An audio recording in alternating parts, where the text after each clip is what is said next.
नहीं हो रहे होंगे। फिर से बच्चों, इस चेहरे पे हर हाल में खुश हम इसीलिए रहते हैं ताकि आप सभी खुश हो जाएं। गुस्सा होंगे, नाराज होंगे। आज 10 मिनट से ज़्यादा लेट मैं इस क्लास को शुरू कर रहा हूँ, लेकिन बस वही कारण, कुछ क्लासेस लगातार रहती है बच्चों कंटिन्यू। इसी क्लास में कभी लेट कंटेंट चल जाता है, जैसे आपके यहाँ ही 8 बजे तक होना है अगर क्लास, तो कभी 8:02 हो जाता है, कभी 8:05 हो जाता है, कभी 8:10 हो जाता है। तो बच्चों ऐसा ही कुछ है कि 8:07:06 पर मैंने मतलब 7 बज करके कुछ लेट क्लास छोड़ा, इस वजह से डिले हुआ। खैर कोई नहीं बच्चों, आप कंटिन्यू रहेगी क्लास आपके 8 बजे तक, जो भी है, जितना भी हमारे पास समय है, इसमें हम कुछ ना कुछ कंटेंट जो भी आज का है हमारा टॉपिक, वो सीखने का प्रयास करेंगे। प्लीज माफी दीजिएगा इस क्लास के लिए लेट होने के लिए। तो प्यारे बच्चों, क्लास को कंटिन्यू करते हुए आप सभी को मैं बताना चाहूंगा कि हम लोग चैप्टर नंबर 3 डिस्कस कर रहे हैं, जिसका नाम है विद्युत धारा, इलेक्ट्रिक करंट। और इसमें आज हम जो पढ़ने वाले हैं टॉपिक विद्युत सेल के बारे में, लेक्चर नंबर ये 9 है। कल हमने बच्चों आप लोगों को पढ़ाया था कार्बन प्रतिरोध। कितने बच्चों को वो समझ में आया था जरा मुझे बता दीजिए, मैं रिवाइज करके थोड़ा सा आगे बढ़ता हूं। तो प्यारे बच्चों, कल की क्लास बहुत शानदार थी। लास्ट में मैंने एक छोटा सा एग्जांपल लेकर के न्यूमेरिकल प्रॉब्लम आपके साथ सॉल्व किया था और कहा था कि ठीक ऐसे ही प्रश्न आते हैं। तो good evening my dear all. आप सभी से इतना लगाव है सर, क्या करें सर, कोई बात नहीं, हम लोग इतना समझते हैं। खैर थैंक यू सो मच। तो बच्चों आगे बढ़ेंगे, क्लास को कंटिन्यू करना चाहेंगे। जो चीजें मैंने आपको बताई थी रिवीजन के लिए, कि कल हमने आपको पढ़ाया था कार्बन प्रतिरोध। ठीक है, एक एक टॉपिक को डिटेल में सीखना है, भागना टूटना नहीं है। जिनको बहुत जल्दी मेरी बात कैच कर लेते हैं उन बच्चों को बहुत बहुत शुक्रिया, लेकिन इसका मतलब ये नहीं कि आप क्लास को ये समझे कि ये तो मेरे लिए हल्का है। प्लीज कभी भी ऐसा नहीं समझना चाहिए। दूसरा, जो बच्चे मिड क्वालिटी के हैं, अर्थात वो एवरेज बच्चे हैं, वो लोग भी पूरी बातों को ध्यान में रखें और कभी भी जल्दबाजी ना करें कि ये तो मुझे आता है, अभी बाद में लिख लेंगे। ऐसी छोटी छोटी आदतों से बचें जो कमियां वाली हो। ठीक है, नोट पॉइंट लिख लिया करें, और जो चीज समझने वाली हो पहले समझने में फोकस करें, फिर जब फाइनल पीडीएफ चला जाए तब उससे लिखें। ऐसा नहीं कि समय बचाने के चक्कर में लिख ले रहे हैं। जो बच्चे एकदम बेसिक नहीं समझते हैं, बहुत ज्यादा प्रॉब्लम होती है, वो लेक्चर को 2 बार भी देखें। ठीक है, जरूरत पड़े तो 3 बार भी देखें। मेहनत करना बच्चों हमारा हथियार है, हमारा कह सकते हैं नेचर होना चाहिए, हमारा स्वभाव होना चाहिए। अगर आप वास्तव में लो हैं, महसूस करते हैं कि हमें चीजें कम समझ में आती है, तो लेक्चर को 2 बार नहीं 3 बार देखो, तब देखिए कैसे नहीं बदलती है। जब पत्थर पे लगातार रस्सी चलते चलते उस पर निशान पड़ जाता है, तो इस पे क्या नहीं। स्वागत करेंगे बच्चों आपका सभी का इस शानदार सी क्लास में। नमस्कार, आभार, अभिनंदन आप सभी प्यारे बच्चों का। मैं जानता हूं मैंने अभी तक अभिवादन स्वीकार नहीं किया था। रिवीजन में बच्चों मैं ये बताना चाहूंगा कि आप सभी को कल मैंने पढ़ाया था कार्बन प्रतिरोध, यस और नो। कार्बन प्रतिरोध के बारे में मैंने बताया था कार्बन रेजिस्टेंस क्यों होते हैं बच्चों। प्रतिरोध 2 प्रकार के होते हैं, एक तार आबद्ध प्रतिरोध, एक कार्बन प्रतिरोध। कार्बन प्रतिरोध कुछ विशेष तरह के होते हैं, क्यों? क्योंकि इनकी चालकता उच्च होती है, इनकी प्रतिरोधकता जो होती है वो उच्च होती है। कार्बन प्रतिरोध की प्रतिरोधकता उच्च होती है, जिसमें से हम इसीलिए इनका प्रयोग कहां पर करते हैं? कार्बन प्रतिरोध का प्रयोग इलेक्ट्रॉनिक परिपथ भी करते हैं। और इलेक्ट्रॉनिक परिपथ क्या होते हैं वो मैंने बताया था, है ना। इलेक्ट्रॉनिक परिपथ थोड़ा जटिल होते हैं, जटिल परिपथों में प्रयोग किया जाता है। ठीक है, जटिल परिपथों में इनका प्रयोग किया जाता है। समझ में आया? तो कार्बन प्रतिरोध की अगर प्यारे बच्चों में बात करूं, तो इसके लिए मैंने एक ट्रिक बताया था, क्योंकि इसमें कुछ वर्ड कोड होता है, कार्बन प्रतिरोधों का वर्ड कोड। तो इसमें 4 रंग की पट्टियां होती है। टोटल कितने रंग की पट्टियां होती? 4 रंग की पट्टियां होती हैं, और उनको समझना बहुत जरूरी है। 4 रंग की पट्टियां होती हैं, तभी बच्चों आप उसमें अलग अलग प्रतिरोध, कौन सा कार्बन प्रतिरोध कितने का है ये आप नहीं बता सकते, उन्हीं कलर से माप सकते हो। इसके लिए मैंने एक ट्रिक बताई थी, पीबी रॉय ग्रेट बॉय।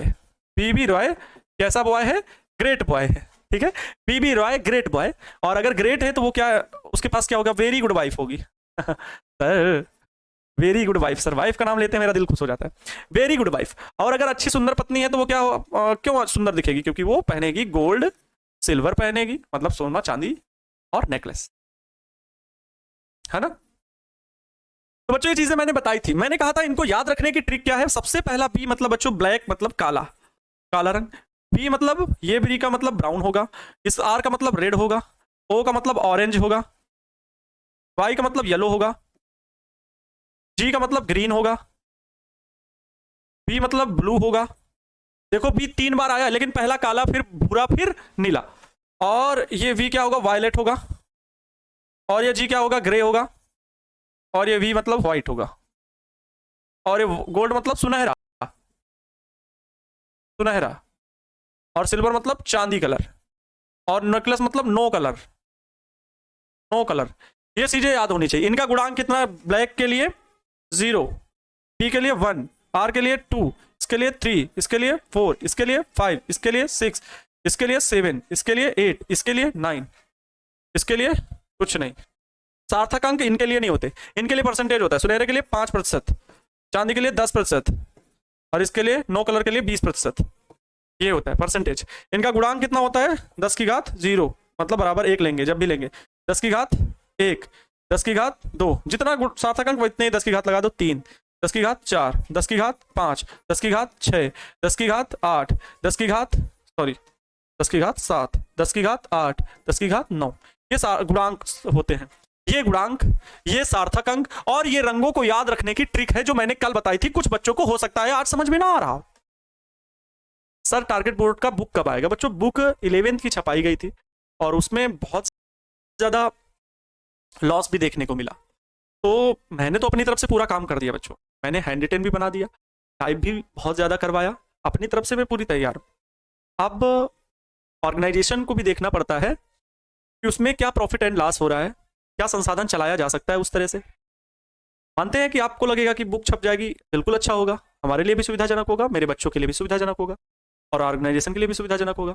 लेकिन चीज़ों को बच्चों सही ढंग से चलाने के लिए देखना पड़ता है कि कई बार कि हमारा कंटेंट कितना निकल रहा है। कई बच्चे क्या होंगे कि फिर नहीं ऑर्डर करेंगे, बुक स्टॉक हो गई तो फिर दिक्कत हो जाती है। ठीक है, समझ में आया? तो इससे रिलेटेड बच्चों प्रश्न आप कोई भी अगर दिया जाए तो क्या आप बना लोगे? क्या आपको कोई प्रश्न दिया जाए तो आप बना सकते हो?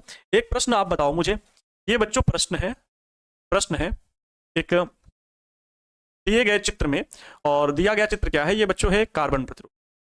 ये है एक कार्बन प्रतिरोध। कार्बन प्रतिरोध एक पहली पट्टी है पीला, और फिर ये है बच्चों नीला, और ये ग्रे, और ये है नो कलर। ठीक है, कोई रंग नहीं है। दिए गए चित्र में कार्बन प्रतिरोध का मान बताइए। दिए गए चित्र में कार्बन प्रतिरोध का मान बताइए। कार्बन प्रतिरोध का मान बताइए। चलो जल्दी से बताइए। कितने लोग इसको बता सकते हैं, हल कर सकते हैं?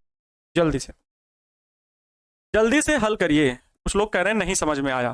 बाबू आप पहला लेक्चर, जो इसके पिछले वाला लेक्चर है वो देखना, वहां पर मैंने सर जितना भी सब्जेक्टिव क्वेश्चन दिए हैं उससे भी और ज्यादा याद करना पड़ेगा क्या सर? नहीं, अगर मैंने सेकंड पेपर में, आप सेकंड पेपर कह रहे हैं, सेकंड चैप्टर में जितने भी सब्जेक्टिव दिए हैं वो पर्याप्त हैं। ठीक है, अगर आप उनको तैयार कर लेते हो तो क्वेश्चन फंसेगा। लेकिन बच्चों 100 आउट ऑफ 100 लाने के लिए कई बार एक्स्ट्रा एफर्ट्स डालने ही होते हैं। अगर आप 80+ या 90 के आसपास रहना चाहते हैं तो फिर शायद छोड़ सकते हैं, मतलब एक्स्ट्रा क्वेश्चन ना पढ़े हमारे बताए गए इसके अलावा।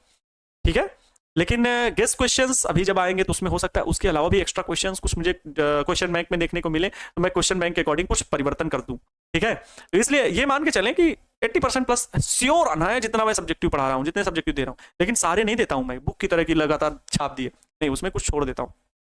ठीक है, फिर भी आप ये मान के चले 100 आउट ऑफ 100 लाया जा सकता है। क्यों? क्योंकि मैंने जितने भी क्वेश्चन दिए हैं, आप ये मानना कि आपका क्वेश्चन पेपर कितने का आएगा, 140 का आएगा, बनाना कितना होगा, 70 का, तो फिर आप 100 आउट ऑफ 100 आराम से ले। ये मेरा, मैं श्योर गारंटी देता हूँ, 100% मैं इस बात को बोलता हूँ कि आप उतना ले आओगे। ठीक है, चलो इसको जल्दी से बताओ बच्चों। पीला कलर बी रॉय वाई किस नंबर पे आता है उसको देखो। मैंने कहा था इसका जो सूत्र होगा AB into C ohm plus minus D percentage, ये सूत्र होता है ना। ए बी मतलब ये ए, ये बी, ये सी और डी है नहीं, कोई बात नहीं। ए बी, ए पीला रंग है, पीले के लिए बच्चों कितना कोड है सार्थक? 4 है, 4। नीला ग्रेट बॉय 6, 4 6 इंटू सी की वैल्यू कितनी है? सी की वैल्यू क्या है? सी कलर है बच्चों ग्रे। ग्रे का मान कितना है? Grey grey grey grey grey grey grey 8, 10 की घात 8। इसकी वैल्यू क्या लिखेंगे? 10 की घात 8 लिखेंगे। 368 ओम। अरे भैया क्या बात करते हो, 10 की घात 8 कितने क्या बच्चों? Ohm plus minus T. T कितना? No colour. जब नो कलर ऑप्शन है कि कोई कलर ही नहीं है, क्या बच्चों कोई कलर ही नहीं है, तो क्या लिखोगे? 20%। क्या लिखोगे? 20%। अब इस तरह का प्रश्न मैंने कल भी बताया था बच्चों। अब बताओ ये भी प्रश्न चीजें नहीं याद किए हो? ये भी चीज नहीं याद किए हो?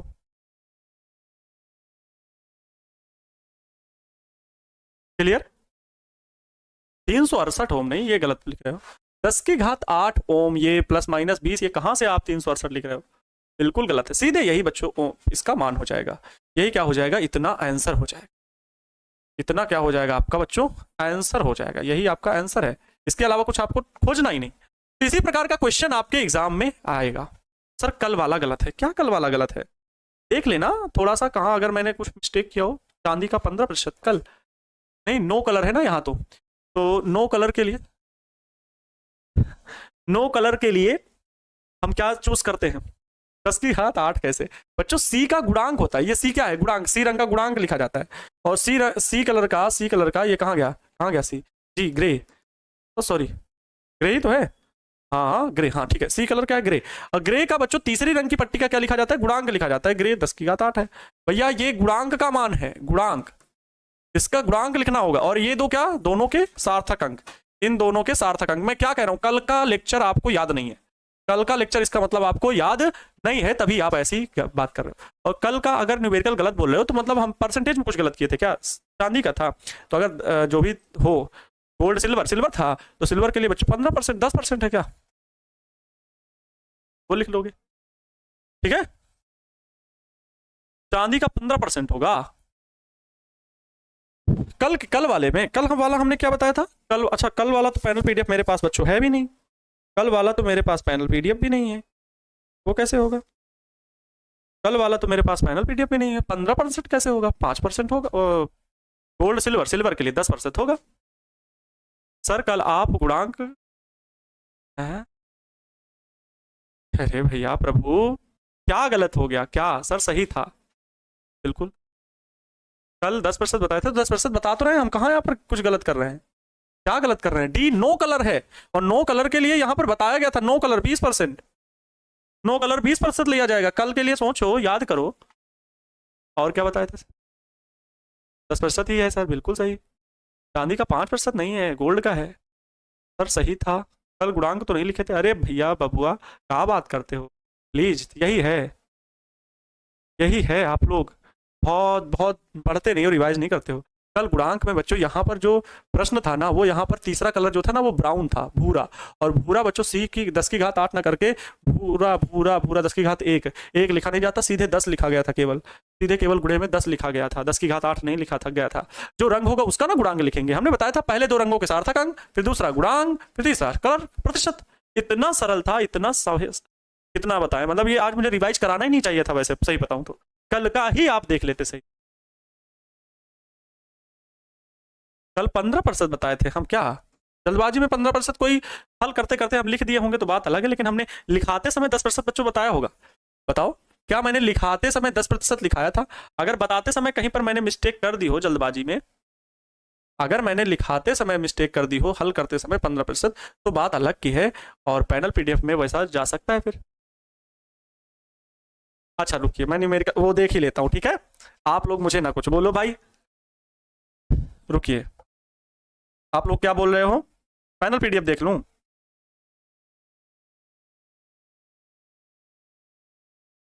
अरे प्रभु, तुम यार अपना दिमाग नहीं सही लग कर रहे हो। कह रहे हैं 10⁸ कहाँ? भूरा के लिए, भूरा रंग के लिए 10⁸ था कल। आज यहाँ भूरा रंग नहीं है, तीसरा ग्रे है बच्चा। ये ग्रे लिखा हुआ है कलर। प्रभु दर्शन दो, आ जाओ, कुछ इतना भी ना बताओ हमें।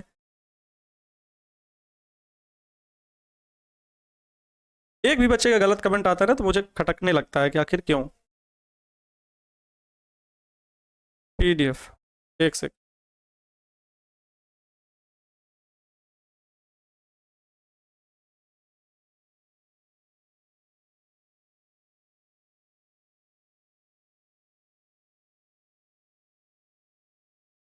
ये जितने लोग ये ऐसा बोले हैं ना, जितने लोग बोले हैं, कमेंट बैक करके मैं सबको ब्लॉक करवाता हूं पहले।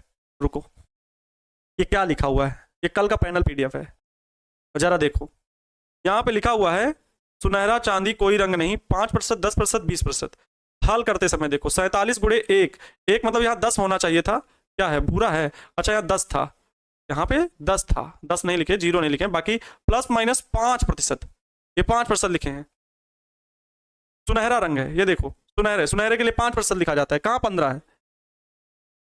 जब चांदी है नहीं वहां, यहाँ डी रंग सुनहरा था, तो ऐसा कैसे लिख देंगे? कुछ भी उतनी देर से कमेंट किए जा रहे हो सर 15%, 15%, 15%। टाइम खराब कर रहे हो, टाइम किल कर रहे हो केवल। कहाँ हम 15% बताए हैं कल? हाँ ये जो है यहाँ पर जो ये कलर है बच्चों, यहाँ ग्रे की जगह ब्राउन था, तो ब्राउन का जब गुणांक लिया जाएगा, ये गुणांक के मान है, ये इसके नीचे ये सारे क्या हैं, ये सारे गुणांक हैं, और ये बीच वाले ये क्या हैं, ये सारे सार्थक अंक हैं।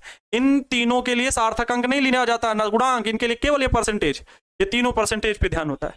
तो अगर नो कलर तो 20%, और अगर चांदी है तो 10%, सुनहरा है तो 5%। गजब बात है, कल का लेक्चर इतना सही था, उसको आज आप लोग खराब कर रहे हो। हैं? नहीं मानोगे?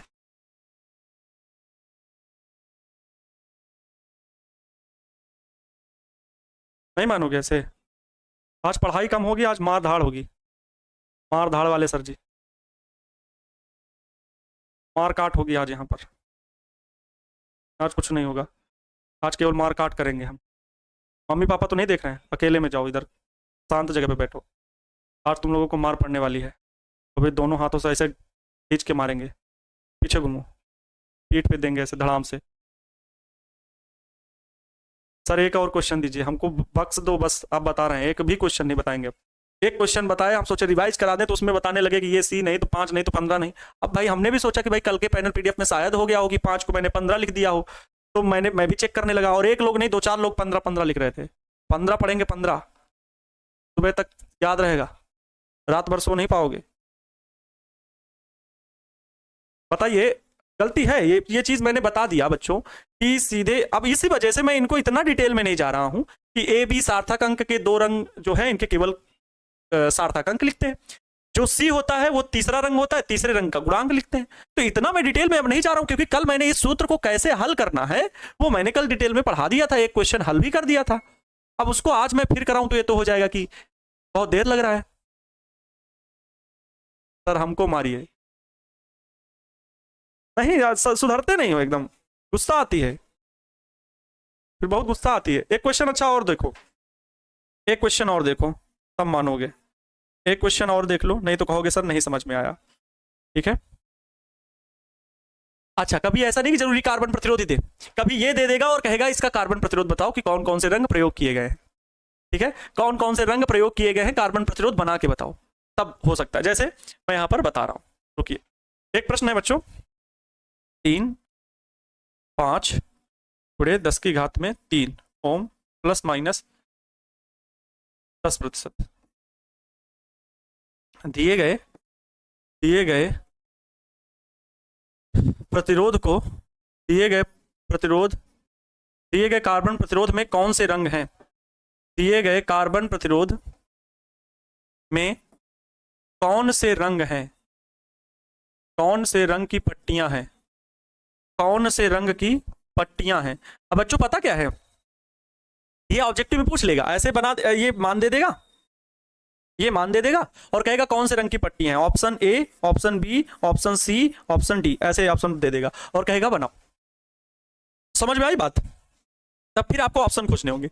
बच्चों ये जो 2 होते हैं ये क्या होते हैं, ए बी, इनका मतलब इन दोनों के क्या, केवल सार्थक अंक देखो, इन दोनों रंगों के सार्थक अंक, वही जो टोटल 10 अंक दिए गए, 10 रंग। ये क्या होता है बच्चों, सी रंग होता है, इसको सी लिखो, गुणे में सी, और ये क्या होता है, गुणांक, इसका क्या लिखा जाता है, गुणांक लिखा जाता है। और डी, ये क्या होता है, डी, इसका क्या लिखा जाता है, प्रतिशत मान लिखा जाता है, प्रतिशत मान। अब आप देखो ये कौन से 2 रंग हैं, 3 और 5, इनका सार्थक अंक कौन सा, जरा देखो, 3, 5, 3 है बच्चों ऑरेंज, नारंगी, 5 ग्रीन मतलब हरा, तो नारंगी और हरा। सार्थक अंक में क्या हो गया, ये हो गया ए नारंगी, और दूसरे रंग की पट्टी क्या होगी, बी हरा, इंटू सी का 10 की घात 3 है, तो 10 की घात 3 किसका गुणांक है, जरा गुणांक वाले पदों में आओ। 10 की घात 3 बच्चों गुणांक है नारंगी का, तो नारंगी भी हो सकता है, 10 की घात 4 भी हो सकता है, कोई दिक्कत नहीं। अगर आप लोगों को अलग दिखे तो 10 की घात 4 नहीं तो नारंगी, हम यहाँ पर 4 कर देना, जिससे कि 2 रंग एक बार ना आए तो आप लोगों को याद हो जाए। ठीक है, 10 की घात 4 मतलब आप लोगों को याद हो जाए कि रंग के कितने प्रकार से आ रहे हैं। बाकी 3 है तो एक बार तो याद हो गया ना नारंगी। तो यहां पर भी बच्चों 10 की घात 4 गुणांक किसका है, 10 की घात 4 इसका है, ये 4 में कौन है, पीला, मतलब बच्चों यहां पर क्या हो जाएगा, पीला। हाँ 2 रंग हो सकते हैं, एक ही कार्बन प्रतिरोध में 2 रंग हो सकते हैं, कोई नहीं बात है ऐसा। डी 10%। 10% किसका है? चांदी का। यहाँ पर क्या हो जाएगा? चांदी। ऐसे ही बच्चों ऑप्शन में लिख के आएगा क्या? नीला हरा पीला चांदी। नीला हरा पीला चांदी, ए ऑप्शन। वहीं पर बच्चों बी ऑप्शन आ गया पीला काला भूरा लाल। आगे ऐसे ही 4 ऑप्शन बना दिए गए। फिर आपको सही ऑप्शन टिक करना होगा कि कौन सा होगा, वही आप लोग टिक कर दे, वही आप लोग टिक कर दोगे। ठीक है सर? सर आज 3 रेड था। 3 रेड था बच्चों। हे प्रभु,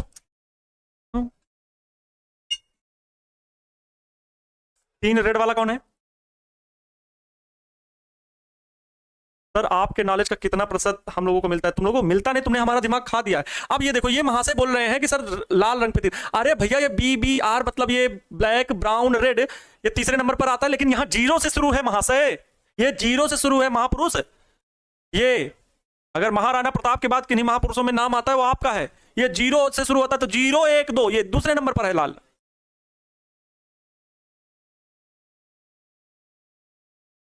ठीक है चलो, एक देखो पूछ रहा है सर इसका मतलब क्या है? इसका मतलब क्या है? अब इनको कार्बन प्रतिरोध का हम मतलब बताएं। मैं और बच्चों की पढ़ाई खराब नहीं करना चाहता। बहुत मस्ती हो गई आज, आज बहुत मस्ती हो गई। ठीक है, आज बहुत ज्यादा मस्ती हो गई। मैं और बच्चों का टाइम खराब नहीं करना चाहता। ठीक है, आगे बढ़ना चाहेंगे, वैद्युत सेल पर बात करेंगे। तो बच्चों वैद्युत सेल से कोई बहुत बड़े प्रश्न नहीं आने, सिंपल सा प्रश्न आता है वैद्युत सेल से, इलेक्ट्रिक सेल से, है ना? क्या होता है कि ये क्या काम करता है? तो सभी को पता है, रासायनिक ऊर्जा को वैद्युत ऊर्जा में बदलने को क्या कहते हैं बच्चों? वैद्युत सेल कहते हैं। वैद्युत सेल क्या है? वह प्रक्रिया जिसके द्वारा रासायनिक ऊर्जा को वैद्युत ऊर्जा में बदला जाता है, उसे क्या कहते हैं? वैद्युत सेल कहते हैं, सभी को पता है।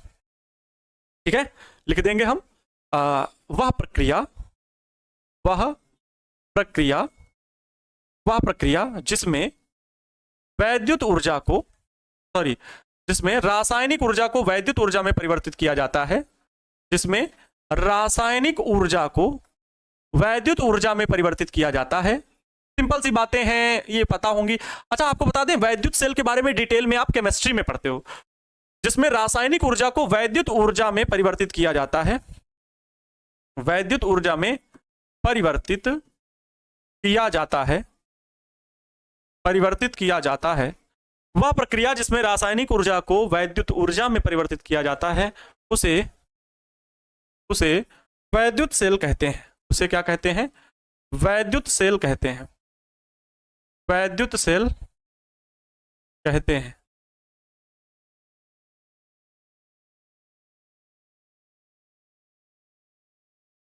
ठीक है, समझ गए?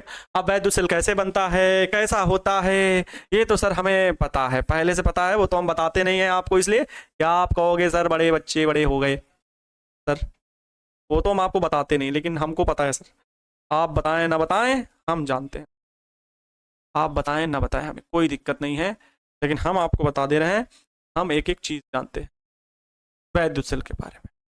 बच्चों इसमें एक पात्र होता है जिसमें 2 प्लेटें होती हैं। ठीक है, 2 प्लेटें होती हैं।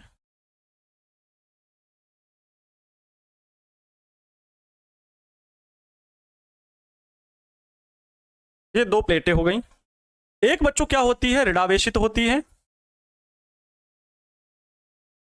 या कह लो एक धनावेशित होती है, एक ऋणावेशित होती है। मतलब बच्चों एक प्लेट एनोड होती है, दूसरी कैथोड होती है।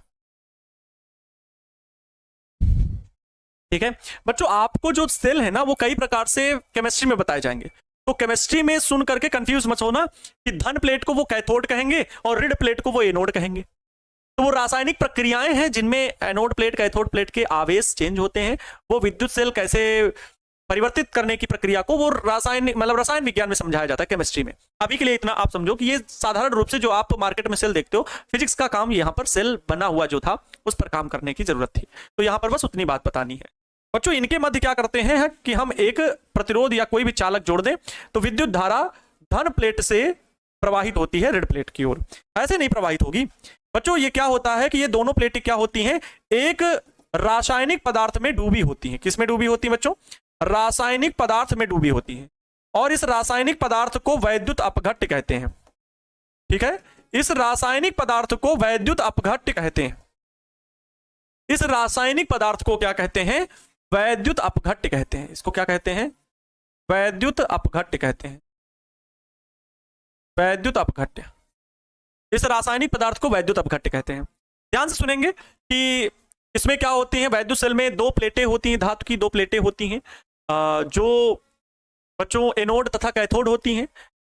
बैटरी के धन सिरे से, क्योंकि ये बच्चों क्या है, पॉजिटिव है और ये निगेटिव है, बैटरी के धन सिरे से विद्युत धारा ऋण सिरे की ओर प्रवाहित होती है और सेल के बाहर विद्युत धारा प्रवाहित होती है। जबकि सेल के भीतर बच्चों यहां भी धारा प्रवाहित होती है, वैद्युत अपघट्य से होकर के भी धारा प्रवाहित होती है और वो धारा जो है वो ऋण प्लेट से धन प्लेट की ओर धारा प्रवाहित होती है। ऋण प्लेट से धन प्लेट की ओर धारा प्रवाहित होती है। ये इस प्रकार से बात समझ में आ रही है। तो किस प्रकार से गणना हम टोटल करेंगे और ये पूरा चक्र बच्चों ऐसे ही चलता है धारा का, ये पूरा चक्र इसी प्रकार से चलता है। ठीक है, इसी प्रकार से चलता है। समझ में आया? चलो तो लिखते हैं। पहले तो आप ये जान लीजिए कि सेल का प्रतीक चिन्ह क्या होता है। हाँ, नोट पॉइंट में कुछ बातें। सेल का प्रतीक चिन्ह, तो सेल का जो प्रतीक चिन्ह होता है बच्चों, सेल का प्रतीक चिन्ह, ध्यान दो, बातें आपको अभी सिर्फ और सिर्फ लिखने वाली नहीं है, सिर्फ समझने वाली। लिख लेना पैनल पीडीएफ से, प्लस माइनस, और अगर आप समझदार हैं तो फिर लिख सकते हो। ये बच्चों प्रतीक चिन्ह है। सेल का प्रतीक चिन्ह प्लस माइनस लिखा हुआ जाता है प्लेटों को दिखाने के लिए कि एक धन प्लेट एक ऋण प्लेट, ऐसे ही लिखा जाता है। ठीक है, जैसे ही बच्चों चालक के सिरों पर हम सेल को जोड़ते हैं, ठीक है, तो क्या होता है, ध्यान से सुनेंगे। चालक वैद्युत सेल में पहली बात तो वैद्युत सेल के बारे में बता दें। वैद्युत सेल में दो धातु की प्लेटें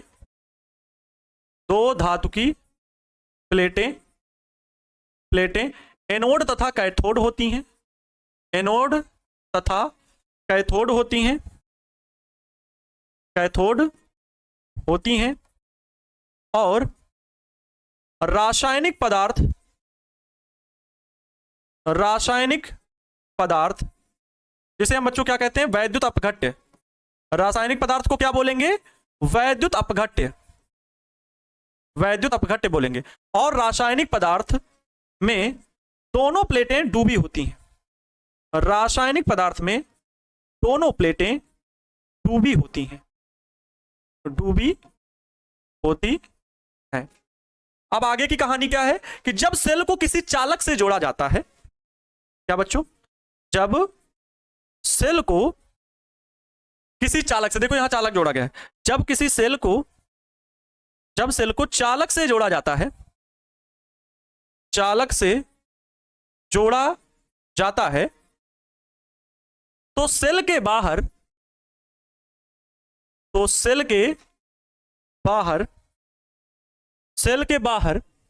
विद्युत धारा, सेल के बाहर विद्युत धारा, मतलब बच्चों समझ रहे हो, सेल के बाहर विद्युत धारा धन सिरे से ऋण सिरे की ओर जाती है, या कह लो धन टर्मिनल से ऋण टर्मिनल की ओर जाती है, या धन से ऋण प्लेट की ओर जाती है, ऐसा भी बोल सकते हो। मतलब धन प्लेट से ऋण प्लेट की ओर जाती है। तो यहां पर लिख देंगे विद्युत धारा धन प्लेट से ऋण प्लेट की ओर जाती है। धन प्लेट से ऋण प्लेट की ओर जाती है। धन प्लेट से ऋण प्लेट की ओर जाती है। तथा सेल के भीतर जब ऐसे धारा आएगी और यहां पर फिर सेल के भीतर ऋण प्लेट से धन प्लेट की ओर आती है। सेल के भीतर भी बच्चों धारा प्रवाहित होती है। ठीक है, सेल के अंदर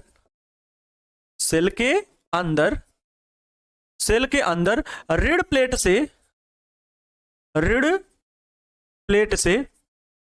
धन प्लेट, ऋण प्लेट से धन प्लेट की ओर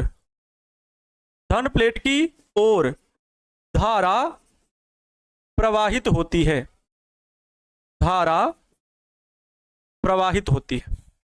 क्लियर हो गई?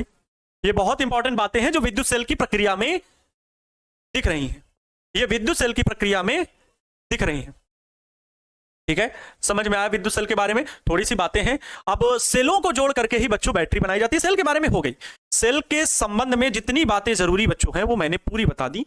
ये सेल से संबंधित कुछ इंपॉर्टेंट बातें हैं।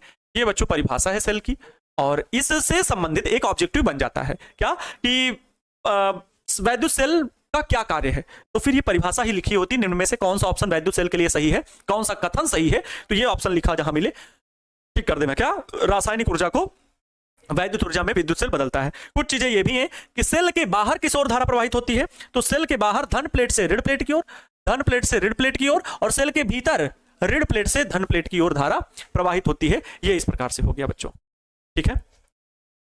कुछ नोट पॉइंट में यह भी लिख सकते हैं कि सेलों को जोड़ करके बैटरी का निर्माण होता है। वैद्युत सेल को बनाने वाले कौन थे, तो वैद्युत सेल को बता चुके हैं, है ना, आप सभी को पता है। वैद्युत सेल का निर्माण निर्माण निर्माण वोल्टा सर ने या वैज्ञानिक वोल्टा ने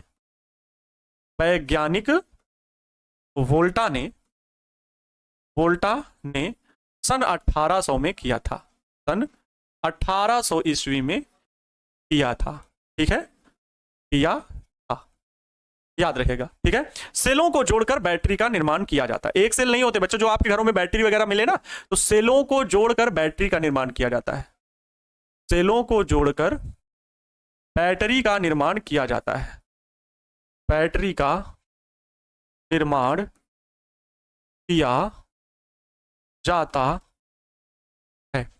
सेलों को जोड़ करके बैटरी का निर्माण किया जाता है, क्लियर। सेलों को जोड़कर बैटरी का निर्माण होता है। ये सेल से संबंधित बातें हो गई बच्चों। सेल के प्रकार भी एग्जाम में पूछ लेता है, सेल के प्रकार तो बहुत ज्यादा जानने की जरूरत नहीं है टाइप्स ऑफ सेल के बारे में। ये सब कुछ आप केमिस्ट्री में बहुत विस्तृत बच्चों पढ़ोगे, यहां पर मैं ज्यादा आपको डिटेल में पढ़ाने के लिए नहीं, क्योंकि इसमें ज्यादा पूछता नहीं है। फिर भी थोड़ी सी हिंट देना जरूरी है बच्चों। सेल जो होते हैं वो दो प्रकार के होते हैं, एक प्राथमिक सेल मतलब प्राइमरी सेल, और दूसरे होते हैं बच्चों द्वितीयक सेल मतलब सेकेंडरी सेल। द्वितीयक सेल मतलब सेकेंडरी सेल। प्राथमिक सेल कौन से होते हैं, वे सेल जो एक बार निरावेशित हो जाने पर पुनः चार्ज नहीं किए जा सकते। वे सेल जो एक बार निरावेशित हो जाने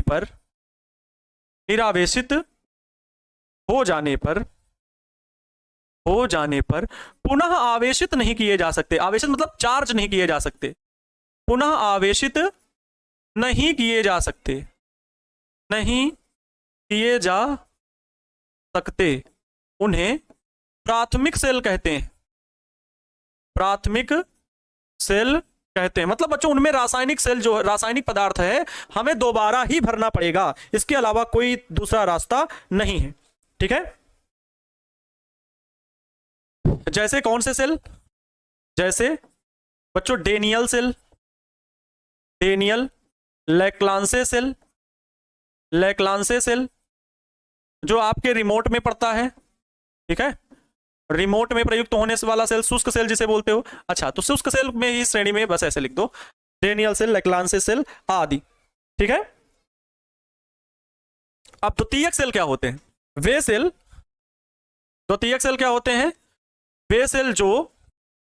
वे सेल जो एक बार निरावेशित हो गए लेकिन फिर भी उन्हें आवेशित किया जा सकता है। वे सेल जो एक बार निरावेशित होने पर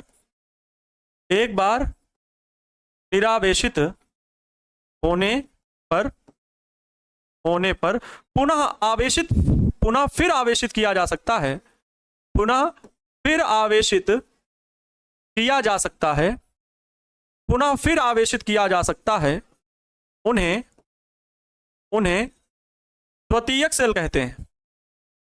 द्वितीयक सेल कहते हैं, उन्हें द्वितीयक सेल कहते हैं। जैसे इन्वर्टर बैटरी, मोबाइल बैटरी, देखते हो इन्वर्टर की बैटरी फिर चार्ज हो जाती है, तो इनको पुनः चार्ज किया जा सकता है। इन्वर्टर वाले सेल है ना, इन्वर्टर सेल कह लो या इन्वर्टर बैटरी कह लो, इन्वर्टर बैटरी कामा मोबाइल बैटरी, मोबाइल आपका बार बार चार्ज हो जाता है, मोबाइल बैटरी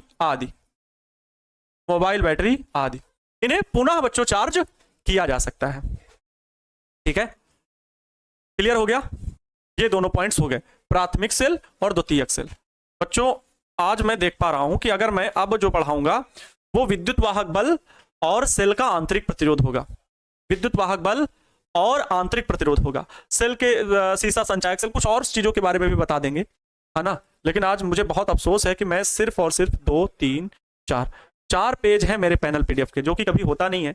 लेकिन आज मैं कुछ कारणों से लेट आया क्लास में लगभग 15 मिनट, और 15 मिनट क्लास कम चल पाने का कारण है कि सेल का विद्युत वाहक बल अगर बताना होता तो अभी 5 मिनट और मैं लेट ले जाता क्लास को। लेकिन अफसोस इस बात का है कि 5 मिनट में मैं बता नहीं पाऊंगा विद्युत वाहक बल, 20 मिनट लगेंगे, और वो 20 मिनट की वजह से फिर अगली क्लास में मुझे डांट खानी पड़ेगी। और आप लोगों से मैं डांट खा चुका हूँ, इसका मतलब ये नहीं कि मैं हर किसी से डांट खाऊं, ठीक है। मतलब हर कोई मुझे कहे सर रोज लेट आते हैं, ये मुझे नामंजूर है, ठीक है। तो इसके लिए बच्चों आप लोगों को मैं थोड़ा आज कम पढ़ाया, इसके लिए मुझे खेद है। बट कल बच्चों इसके आगे जो विद्युत वाहक बल है और सेल का आंतरिक प्रतिरोध क्या है उसके बारे में डिटेल में पढ़ेंगे, ठीक है। अभी ये चैप्टर बच्चों लेंथी है, अभी विद्युत वाहक बल पढ़ना है और फिर सेलों का संयोजन पढ़ना है, मीटर सेट पढ़ना है, किरचॉफ के नियम पढ़ने हैं। चैप्टर लेंथी है, लेकिन आज कितनी तारीख है बच्चों? 6, मंगलवार चल रहा है। बुधवार, बृहस्पतिवार, शुक्रवार, शनिवार, 4 दिन में लगभग लेक्चर के हम बहुत सारे पार्ट्स आपको बता चुके होंगे। फिर आपके न्यूमेरिकल होंगे और कुछ थ्योरी पोर्शन रह जाएगा, तो वो आपको क्लियर करवा देंगे, ठीक है बच्चों। पार्टी आज के लिए इतना ही, मिलते हैं बच्चों नेक्स्ट क्लास में। तब तक आप सभी लोग मन लगा करके पढ़ाई करते रहें, जो भी आज बताएगा थोड़ा रिवाइज कर लेना। कल मिलते हैं, ठीक है। तो थैंक यू सो मच आपके अपने प्यार और सपोर्ट के लिए। बहुत कम टाइम दे पाया आज, मुझे पता ही नहीं चला कम निकल गए 45 मिनट, 8 बज गए, करेक्ट 8 बज गए। और 8:15 से दूसरी क्लास हो जाती है, और 8:15 मतलब नहीं समझ रहे हो, फिर ये 15 मिनट तुरंत शेड्यूल यहीं पे चेंज होगा, डेस्कटॉप बदलेगा, ये पीडीएफ हटेगा, वो दूसरा पीडीएफ लगेगा, क्या कहते हैं थंबनेल लगेगा, वहाँ पे सारी चीज़ें शेड्यूल चेंज होंगी, सब कुछ चेंज करना पड़ेगा, है ना, तो टाइम हो जाएगा। थैंक यू सो मच आपके सपोर्ट के लिए। Wish you all the best. जय हिंद, वंदे मातरम।